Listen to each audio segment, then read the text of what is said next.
YouTube, a fistful of ghosts here. Goats here, sorry. And today I'm looking at a deck that might be the last one to play. Live Twin Runick Spright. So yeah, this deck is probably going to get hits on the next ban list. So I thought what I did today is I'd just look at the deck, talk about some of the combos and stuff, give my thoughts on the ban list, and then talk about what this deck will be like afterwards. So let's get into it.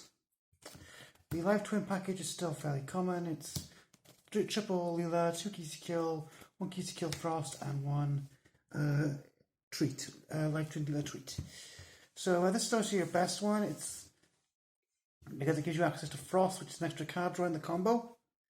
But opening up A2 of these is at the minimum a card draw on a pop and can often also end on a skill drain on legs. And maxing out our Live Twin engine, we have 1 Sunny Snitch. I'd play more, but didn't have the space for it. Next up, with the Spright engine. 3 blue, 2 jet, 1 red, 1 carrot, 1 starter, and a little trick of mine is 1 cross. So we'll go through this one at a time. Blue is still the best starter in the deck because it can get you access to jet if you need a spell trap for an extension or a combo piece, or if you don't, it can give you a negate in the form of carrot or red.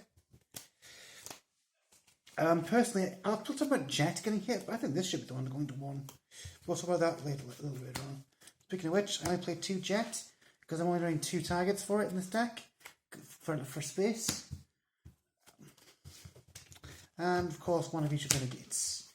Now, one thing I might try in the future is at extra pixies, because there are some times where I find it difficult to beat over certain monsters, so either a pixies or a gamma burst could be good in the future. In terms of our jet targets, this is pretty commonplace. I completely agree with Joshua Smith on this, that after turn 1 you really don't need to see that much of your sprites, so you're only doing more than 1 of this. In fact, I don't really go for this that much with my unless I get a second jet out turn 2. Usually I'm going for this because it gives me an extra piece of interaction, allowing my generic sprites to suck up a monster or to take control of a monster the opponent has that I don't want them to have. So it's another biggest engine in the deck is the Runicks 2 Fountain. I said in the Musketeer video, and I still stand by it here. You don't need 3 of this, it clogs. Pretty much every other Runick spell can get this into your hand. So having 1 and 1 for a substitute, if it gets destroyed, is good enough. Triple tip, because it can search any Runick spell trap. It's got the least amount of milling, or only 1, but searching every card in your deck is pretty good. 3 fire, 3 curse, 3 destruction, 3 slumber, 3 flashing fire. Those are our 3 of Runicks.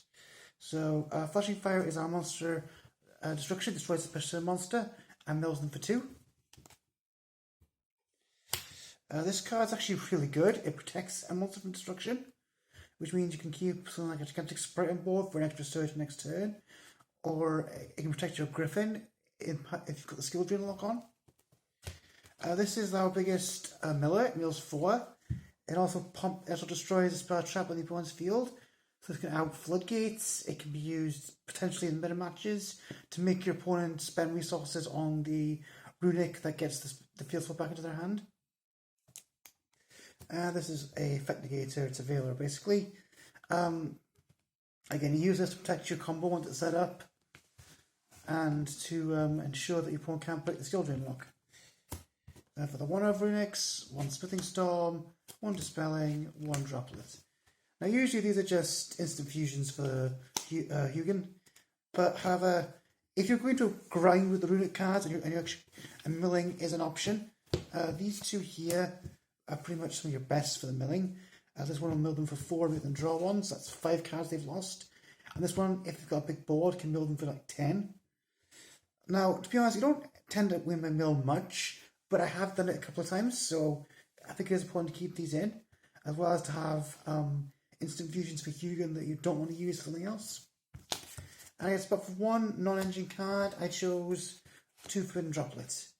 This is because my hand gets filled up a lot. I usually end my turn with 4 to 5 cards in hand, as well as my full board. So discarding for the cost isn't that bad. Also, I can usually end up with a spell and monster in hand, so it's very hard to drop this. You could also play Raigeki, you could play Evenly Matched, you could play some hand traps. This is pretty much a flex slot. And that's the main deck. So, we'll go to the extra deck, then I'll talk about the ban list. Double Hugin. This card's amazing because not only is it a searcher for the fountain, it's a level 2, which means you can use this to make Gigantic Spright with 3200 attack points, make it hard to beat over. For the XCs, 2 Gigantic Sprites and 1 Oni Barmu. Now, I'll be honest, I wouldn't play this again if I play this deck again. I'd probably play a Nightmare Phoenix or Nightmare Cerberus. The idea of this card was just to give me more disruption, but I think those cards do better because they can be summoned off Viking Masquerena. I know Josh Wishman's build only played one of this, but I think this is pretty good in the grind because it can help you re-establish a board of live twins if they get wiped. Also, a 3200 body is half something to out, so I think 2 is good. For the links, 1 IP Masquerena, part of our end board. Ideally, you want to end on one of these and an IP. So we've got 2 live twin Leelas and 2 live twin Kissy Kills.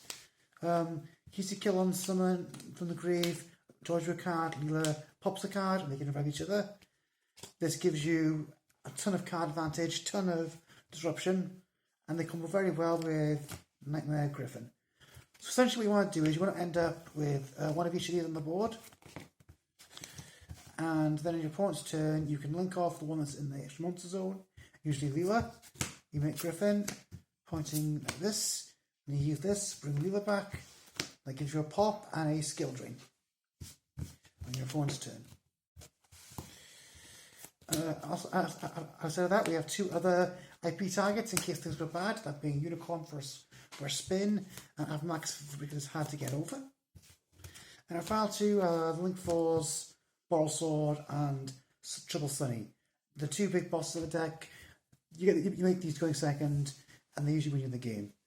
Boral Sword obviously is an OTK enabler. It's a budget version of Access Code. You've heard this a few times from me. Whereas Trouble Sunny, she's a big body, she can summon back both the light twins in the battle phase for extra damage. So we'll get to the side deck very quickly and then we'll talk about the ban list.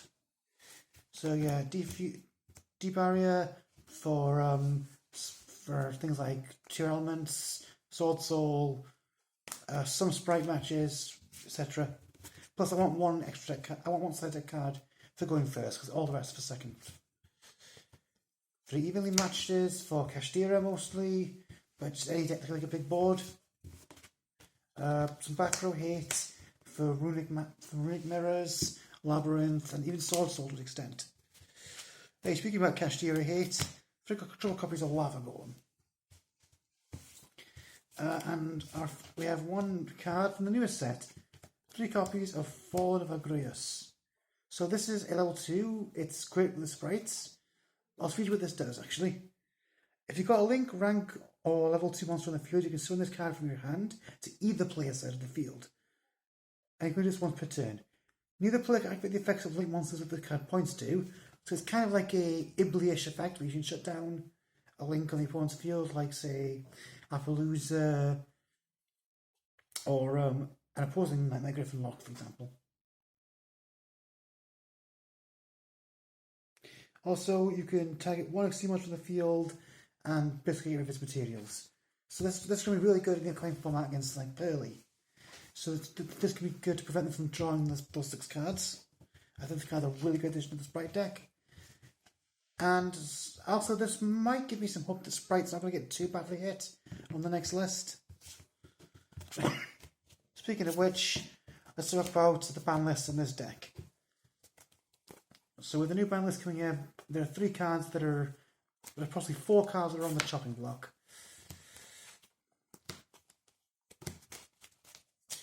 These are the cards people are saying will go to 1 next list. So what do I think?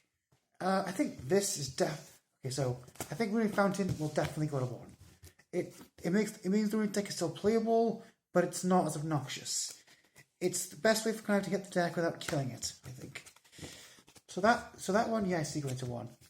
This, I can see this potentially going to 1, because essentially 3 more copies of the Fountain, even though every Runick card is literally an extra copy of the Fountain because you can make the Hugin, but yeah. Personally, I think this will not go to. I think this will go to 1. I'd rather it didn't, but I can see the argument. Now, in terms of these Sprite cards, that'll definitely be a Sprite hit. I mean, I said this in the video. I personally think it should be this, not this going to 1. But I can definitely see it. So, assuming all 4 of these go to 1, how does this affect the deck?